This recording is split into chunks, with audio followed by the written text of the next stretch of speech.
भिवंडीत furniture गोडाऊनला भीषण आग. ठाणे भिवंडी तालुक्यातील रहनाल ग्रामपंचायत हद्दीतील स्वागत कंपाऊंडमध्ये असणाऱ्या फर्निचर गोडाऊनला अचानक भीषण आग लागली आहे. या आगीच्या भीषण घटनेत फर्निचरची 7 ते 8 गोदामे जळून खाक झाली आहे. तसेच फर्निचरनी पूर्ण इमारत आगीच्या भक्ष्यस्थानी आल्याचं चित्र आहे.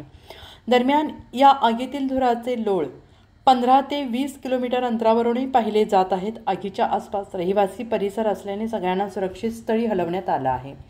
घटनास्थळी अग्निशमन दलाच्या 3 ते 4 गाड्या दाखल झाल्या असून आगीवर नियंत्रण मिळवण्यासाठी शर्थीचे प्रयत्न सुरू आहेत. मात्र अद्याप आगीवर नियंत्रण मिळवण्यात यश आलेलं नाही, तर आगीचे कारण अजूनही अस्पष्ट आहे.